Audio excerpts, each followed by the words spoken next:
Hello കൂട്ടുകാരെ, എല്ലാവരും സുഖമായിരിക്കുന്നു എന്ന് വിശ്വസിക്കുന്നു കേട്ടോ. എല്ലാവർക്കും നല്ലൊരു ദിവസം ആശംസിക്കുന്നു. എല്ലാവരും എണീറ്റ് ബെഡ് കോഫിയൊക്കെ കുടിച്ച് ജോലിക്ക് പോകാനുള്ള ആൾക്കാർ ജോലിക്ക് പോകാനുള്ള ധൃതിയിലൊക്കെ ആയിരിക്കും അല്ലേ. നമ്മൾ രാവിലെ ആണെങ്കിൽ ഐ ഹോസ്പിറ്റലിലേക്ക് പോകാനുള്ള ധൃതിയിലാണ് കേട്ടോ. അപ്പക്കുട്ടനാണെങ്കിൽ കണ്ണിലൊരു കുരു വന്നിട്ട് കുറേ ദിവസമായിട്ട് ഇങ്ങനെ ഒരു കണ്ണ് വിട്ട് ഒരു കണ്ണ് ഇങ്ങനെ കുരു വന്നുകൊണ്ടിരിക്കുക. അപ്പോൾ നമ്മൾ വിചാരിക്കും ചൂടിൻ്റെ ആണെന്ന്. പക്ഷേ ചൂടിൻ്റെ അല്ല, മഴക്കാലത്ത് അവനിങ്ങനെ കണ്ണിൽ കുരു വരാറുണ്ട്. എന്താണെന്നറിയില്ല, കുറേ ആയിട്ട് ഇപ്പം ഇങ്ങനെ തന്നെയാണ്.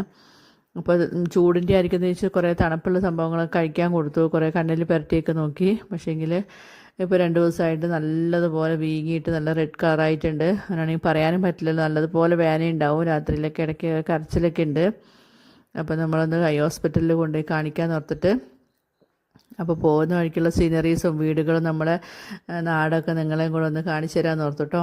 ഇതാണ് നമ്മളെ നാടും നാട്ടുകാരും വീടുകളൊക്കെ കേട്ടോ. കുറേ ആൾക്കാർ എന്നോട് ചോദിച്ചിട്ടുണ്ടായിരുന്നു, തമിഴ്നാട്ടിലുള്ള വീടുകളൊക്കെ എങ്ങനത്തെ മോഡലിലാണ്.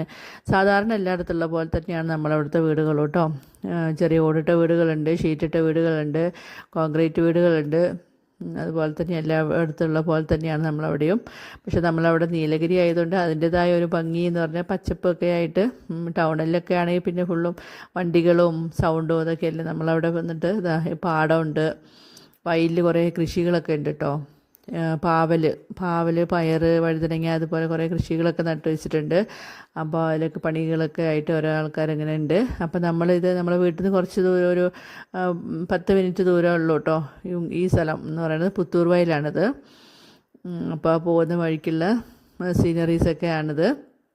അപ്പോൾ എങ്ങനെയുണ്ട് നമ്മളെ നീലഗിരി? എല്ലാവർക്കും ഇഷ്ടപ്പെട്ടോ? നമ്മളെ നീലഗിരി ഇഷ്ടപ്പെടാത്തവരായിട്ട് ആരും ഉണ്ടാവില്ല. പിന്നെ കാണാനൊക്കെ നാടൊക്കെ അടിപൊളിയാണ്. പക്ഷേ ഇങ്ങനെ മൃഗശല്യങ്ങളൊക്കെ ഉണ്ടെന്നുള്ളൂ. അത് പിന്നെ നമുക്ക് എല്ലാ സ്ഥലത്തും ഉണ്ടല്ലോ അല്ലേ, ഈ മൃഗങ്ങൾ, ആനശല്യമൊക്കെ. ടൗണിലായാലും ഇപ്പോൾ ടൗണിൽ റോട്ടിലേക്കൊക്കെ ഇറങ്ങുന്നുണ്ടല്ലോ. പിന്നെ അതൊരു കാര്യമല്ല, നമ്മളും കൂടെ ഒന്ന് സൂക്ഷിച്ചിരിക്കുക, അത്രേ ഉള്ളൂ.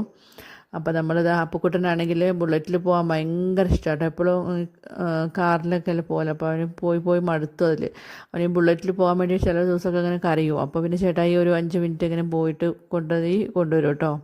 കൂടെ ഒരാളും കൂടെ വേണം സപ്പോർട്ടിന് പിടിക്കാനായിട്ട്, സ്വന്തമായിട്ട് ഇരിക്കില്ലല്ലോ. അപ്പോൾ ഇന്നെന്തായാലും അവന് കുറച്ച് ഹാപ്പിയായി, കുറച്ച് ലോങ് പോകാൻ പറ്റിയല്ലോ. അപ്പോൾ അതാ പോയി നമ്മൾ ഹോസ്പിറ്റലിലെത്തി ഡോക്ടറെയൊക്കെ കാണിച്ചു. അപ്പോൾ പിന്നെ ഓയിൽമെൻറ്റ് തേച്ചാൽ മതി, പിന്നെ ചൂട് വെക്കാൻ പറഞ്ഞു.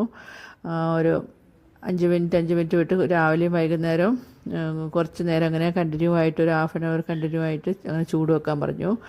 അപ്പം ചില സമയത്തൊക്കെ ഉണ്ടല്ലോ, ഹോസ്പിറ്റലിൽ പോയി കഴിഞ്ഞാൽ ഭയങ്കര കരച്ചിലായിരിക്കും. അവന് ഈ വൈറ്റ് കോട്ട് കണ്ടാൽ തന്നെ പ്രശ്നമാണ്. ഇപ്രാവശ്യം എന്താണെന്നറിയില്ല, അവിടെ പോയി കഴിഞ്ഞപ്പോൾ പിന്നെ കുഴപ്പമില്ല. പിന്നെ അതൊക്കെ കഴിഞ്ഞ് വന്ന് വീട്ടിൽ വന്ന് കോട്ടൺ കൊണ്ട് നല്ല ചൂട് നല്ല ഒപ്പി ഒരു കുരു ചുങ്ങാനായിട്ടാണ് തോന്നുന്നു അവർ പറഞ്ഞ ഒരു ട്രീറ്റ്മെൻറ്റ്. അത് കഴിഞ്ഞിട്ട് പിന്നെ ആ ഓയിൽമെൻറ്റ് നമ്മൾ കണ്ണെഴുതും പോലെ കണ്ണിൻ്റെ ഉള്ളിൽ തേച്ച് കൊടുക്കാൻ പറഞ്ഞു. അപ്പോൾ വേദന കൊണ്ടാണെന്ന് തോന്നുന്ന ആളിങ്ങനെ കാണിച്ചു തരുന്നുണ്ട്. അപ്പോൾ അത് ഇടയ്ക്കിടയ്ക്ക് ചെയ്ത്